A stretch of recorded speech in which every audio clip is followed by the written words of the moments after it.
안녕하세요. 닥터 MBC 목서윤입니다. 눈 및 지방 때문에 나이가 들어 보이거나 피곤해 보여서 거울을 볼 때마다 신경이 쓰이진 않으신가요? 그런 분들을 위해 오늘 이 시간에는 군산 파티마 의원 조상곤 원장과 함께 눈 밑 주름과 다크서클의 원인과 치료법에 대해 알아보는 시간 준비했습니다. 피부 조직에서 가장 약한 부분 중 하나인 눈가 피부. 눈 주위 피부의 생기와 탄력에 따라 인상이 크게 달라 보이는데요. 눈 밑 주름과 다크서클의 원인 그리고 치료법에 대해 의학 박사 조상곤 원장과 함께 자세히 알아봅니다.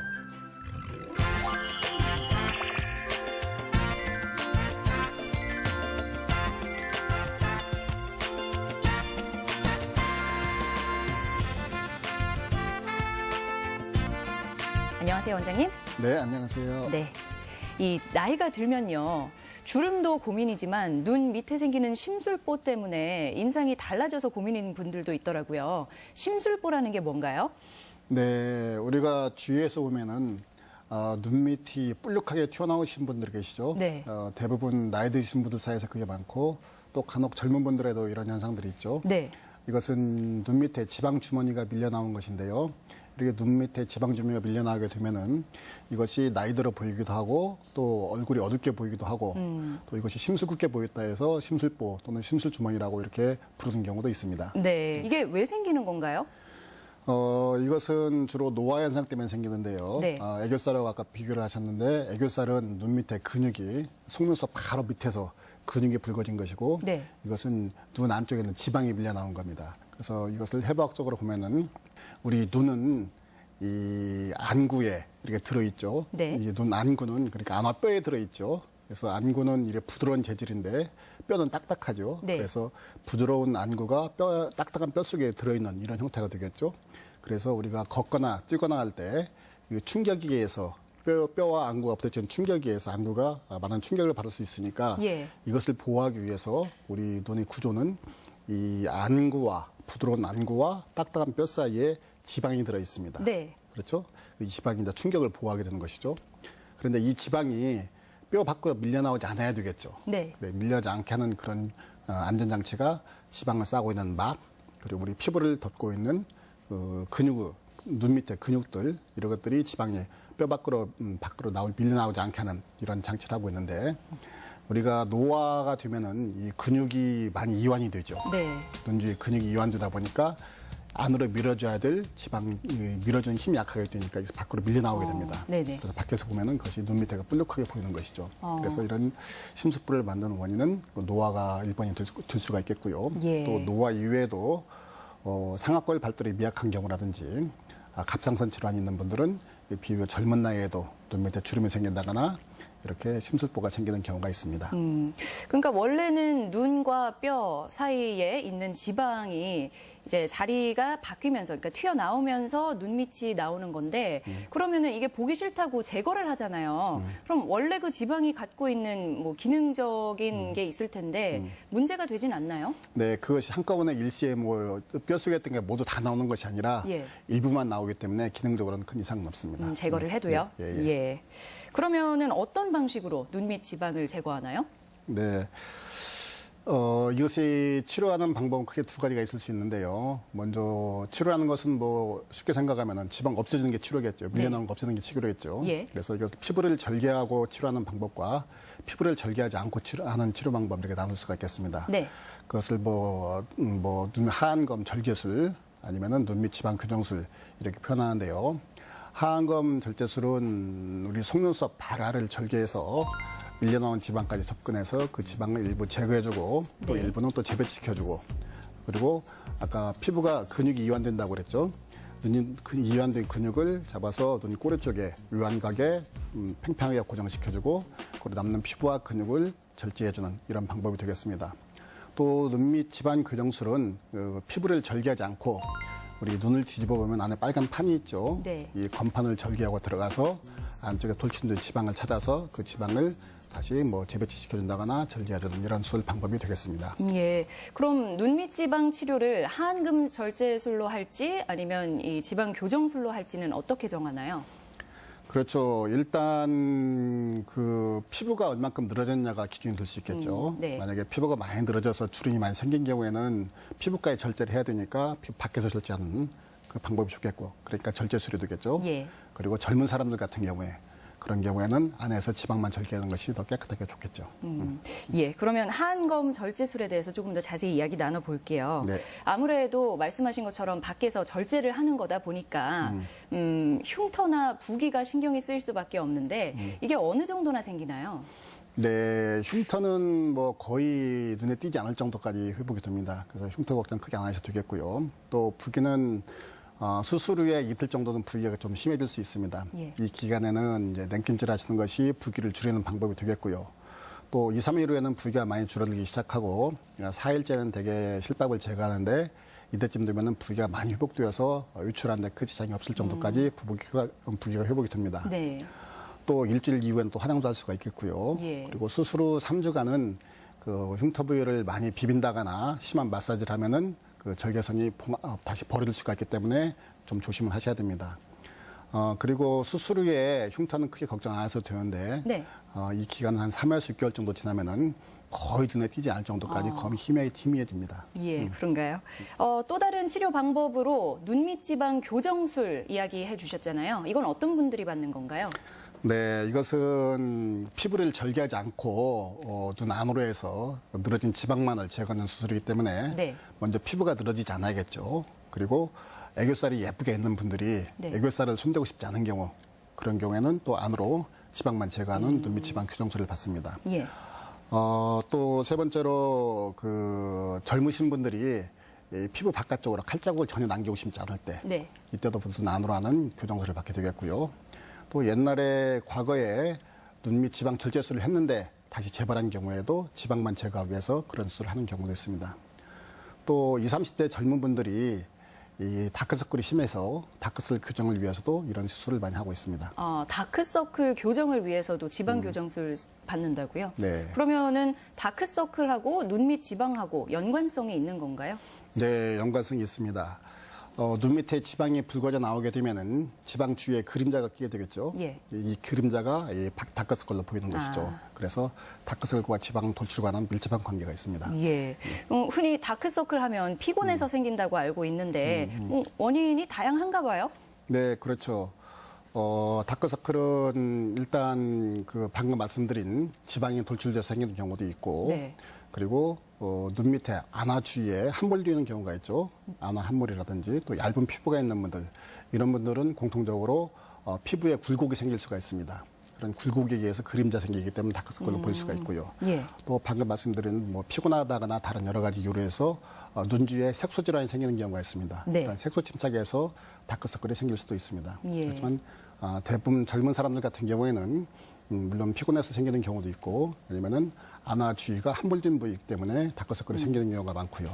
또 일반적인 경우에서는 이런 여러 가지 원인들 몇 가지가 복합적으로 해서 다크서클이 생기는 경우가 많습니다. 예. 근데 다크서클도 사실 없으면 더 좋은 것 중 하나잖아요. 다크서클은 어떻게 치료하나요?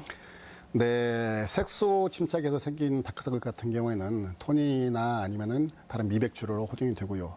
그렇지만 대부분 많은 다크서클 원인 같은 경우에는 피부 굴곡에서 생기기 때문에 네. 수술적인 치료를 해야 되는 경우가 많이 있습니다. 네. 그래서 수술을 통해서 피부 굴곡을 만드는 지방이라든지 아니면 혈관을 정리해주고 그리고 눈 밑과 그리고 눈 주위 그러니까 뭐 광대뼈 주위가 되겠죠. 피부 환경을 비슷하게 만들어주는 이런 작업을 해야 됩니다. 네. 그러기 위해서 눈 밑을 절개해서 안화 주위와 눈 광대뼈 사이에는 막을 이렇게 열어줘서 네. 눈 밑에 지방이 광대뼈에 있는 심부 지방하고 연결되도록 하는 이런 지방 재배치를 할 필요가 있습니다.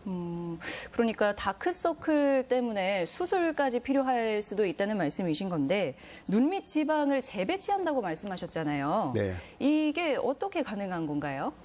네, 우리가 나이가 들면은 그 피부가 얇아지죠. 피부가 얇아지니까 눈 밑에 지방 부위하고 네. 그리고 안화뼈 주위가 그 사이가 좀 움푹하게 길다랗게 초생달망으로 파이는 경우가 있습니다. 네. 이것을 눈물꼬랑이라고 하는데 그 지방 재배치라는 것은 이 눈 밑에 뿔룩하게 나와 있는 지방을 이 움푹하게 파여 있는 눈물 고랑 쪽으로 이렇게 옮겨서 그 자리가 좀 편편해지도록 만들어주는 그런 수술 방법이 되겠습니다. 예.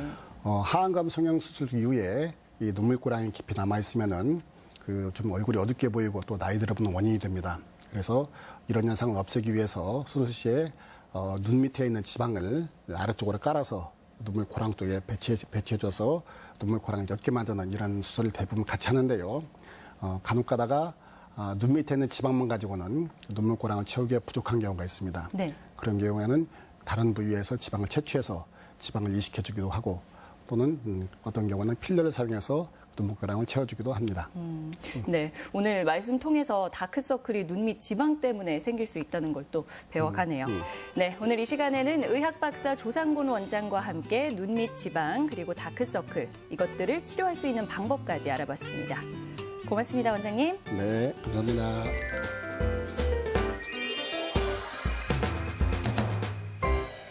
현대인들에게 비만은 스트레스와 함께 만성질환을 일으키는 주요 원인으로 손꼽히고 있죠. 살을 빼지 않으면 큰일 난다는 의사의 경고를 듣고도 운동이나 식생활로는 좀처럼 살이 빠지지 않아서 고통인 분들도 있습니다.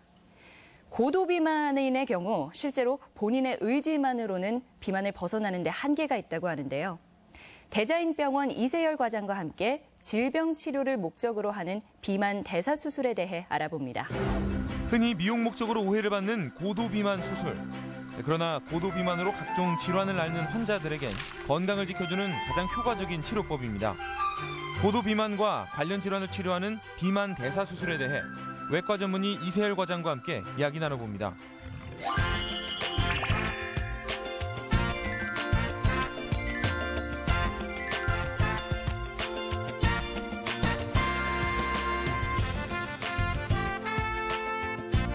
안녕하세요, 과장님. 네, 안녕하세요. 네. 우선 요즘 미의 기준이 워낙 높다 보니까 네. 본인의 체형이 보통인데도 불구하고 뭐 뚱뚱하다고 생각하는 분들도 있고 한데요. 실제로 비만의 기준은 어떻게 알 수 있나요? 네, 보통 체중이 많이 나간다고 비만이라고 하시는데요. 체중보다는 체질량 지수라는 체중을 키의 제곱으로 나눠서 구하는 지수가 있는데요. 예. 이것으로 비만을 구분하게 되고 한국인은 보통 체질량 지수가 25 이상을 과체중이라고 하고 네. 그리고 특히 30 이상을 비만으로 구분하고 있습니다. 그리고 30에서 35 사이 그리고 35에서 40 사이 40 이상으로 비만을 구분을 하고 고도비만의 경우는 체질량 지수가 40 이상인 경우를 고도비만이라고 하고 있습니다. 예. 그럼 지금 TV 보시는 분들도 계산기만 있으면 바로 네. 체질량 지수를 알 수 있잖아요. 네네네, 맞습니다. 이렇게 간단하게 계산한 체질량 지수 기준으로 봤을 때 현재 국내 비만 환자의 비율은 어떻게 되나요? 네, 국내 비만 환자의 비율은 체질량 지수 30 이상의 비만 환자들을 봤을 때 꾸준히 증가하고 있고 예. 10년 사이에 2배 가까운 증가세를 보이고 있습니다.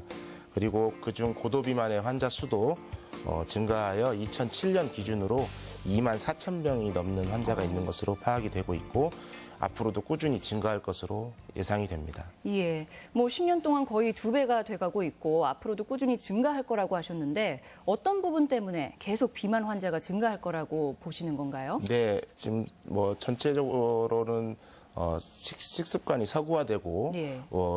운동량이 감소하게 되면서 그리고 스트레스가 사회생활도 하면서 스트레스도 많이 받게 되면서 그런 비만 환자들이 좀 늘어나고 있는 경향입니다.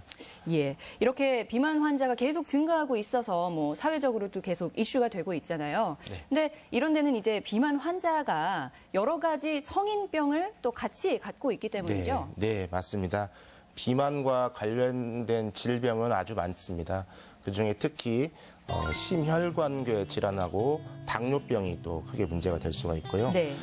심혈관계 질환으로는 콜레스테롤 혈증과 고혈압, 심근경색증들도 있을 수 있겠고요. 그 다음으로 당뇨병으로 인한 대사합병증, 그리고 골 근격계 질환으로 골 관절염이라든가 수면 무호흡증, 그다음에 네. 불임 등도 관련이 있습니다. 따라서 적극적으로 비만을 치료해야 될 것 같습니다. 예, 적극적으로 치료가 필요하다고 하셨는데 이 비만 치료에 있어서 좀 궁금한 점이 사실 고도 비만인 분들은 운동을 하라고 해도 몸을 움직이는 게 쉽지 않고 또 음식을 줄이라고 해도 한계가 있다고 이야기하잖아요. 그러면 치료에 있어서 환자의 노력만으로는 안 되는 부분이 있는 건가요? 네, 맞습니다. 일반 비만 환자들도 그렇지만 고도 비만의 환자들은 만성 질환에 가깝기 때문에 네. 더욱 더 치료가 어렵고요. 고도 비만은 약물과 그 비수술적 치료로는 거의 반응하지 않는 것으로 알려져 있고 그 이후에도 체중 감량이 되다 하더라도 다시 요요가 되는 경우가 많습니다. 예. 그래서 반드시 수술적 치료가 고려가 돼야 되는 상황이고요. 미국에서는 이미 오래전부터 체질량 지수가 40 이상이고 네. 체질량 35 이상이면서 비만 합병증을 가지고 있는 환자들은 수술을 시행하고 있습니다. 뭐 수술 이야기를 하면은 많은 분들이 이 지방 흡입술을 떠올리실 것 같은데요. 고도 비만 치료를 위한 수술에 이 지방 흡입술도 포함이 되어 있나요? 지방 흡입술은 고도 비만을 치료하기 위한 치료법이 아니고요. 네. 체형을 바꾸기 위한 미용 시술이라고 생각하시면 되겠습니다. 그래서 실제 고도 비만 치료와는 전혀 상관이 없고요.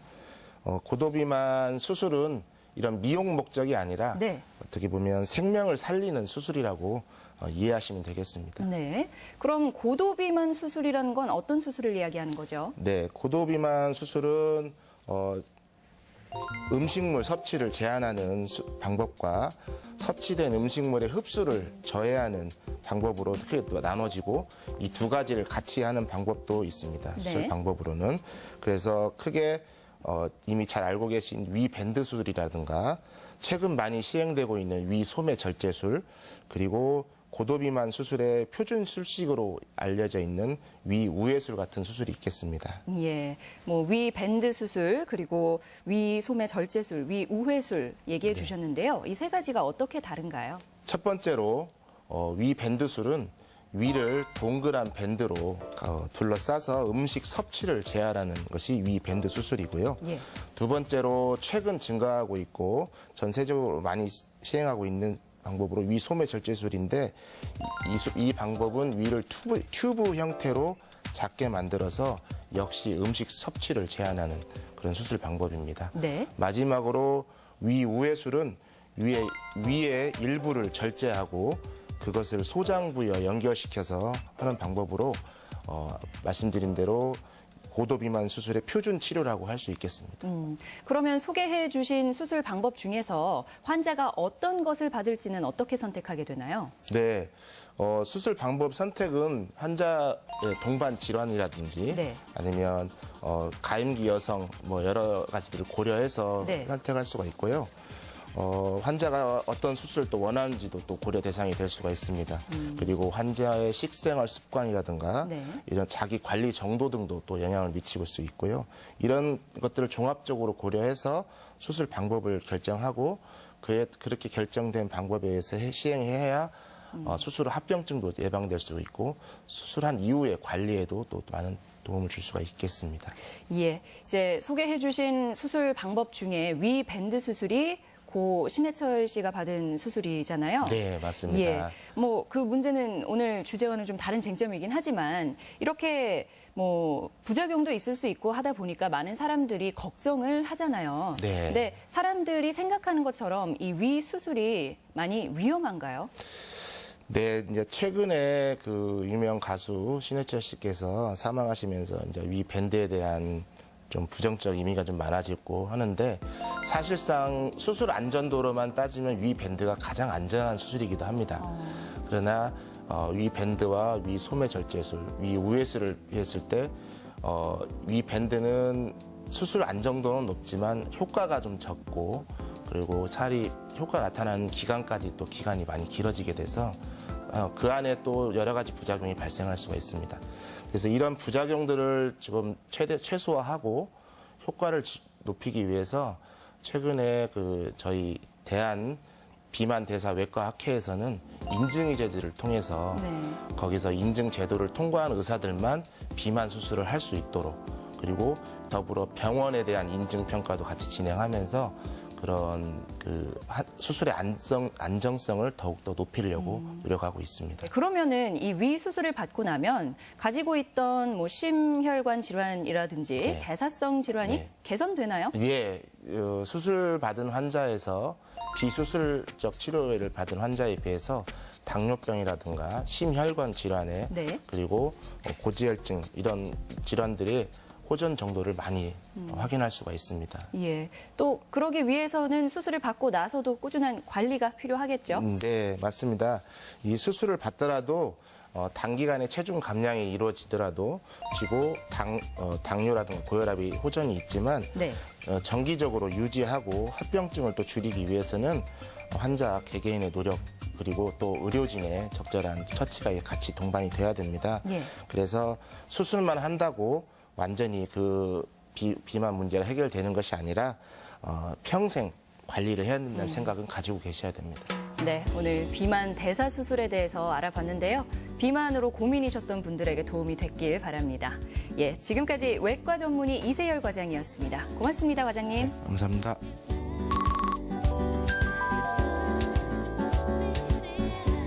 우울증은 우리 몸에 여러 가지 영향을 미치는데요. 우울증이 심할수록 치아 건강이 나빠질 수 있다고 합니다. 국민건강영양조사에 따르면 우울증이 있는 사람은 치통과 잇몸 출혈, 턱관절 장애가 최고 40%까지 더 발생한다고 하는데요. 우울증에 걸리면 체내 면역 기능이 저하되기 때문에 이런 결과를 가지고 온다고 하네요. 겨울철 우울감을 줄이기 위해서는 햇빛을 많이 쬐고 한낮 따뜻할 때를 이용해서 산책을 하는 게 도움이 됩니다. 저는 여기서 인사드리겠습니다. 여러분 고맙습니다.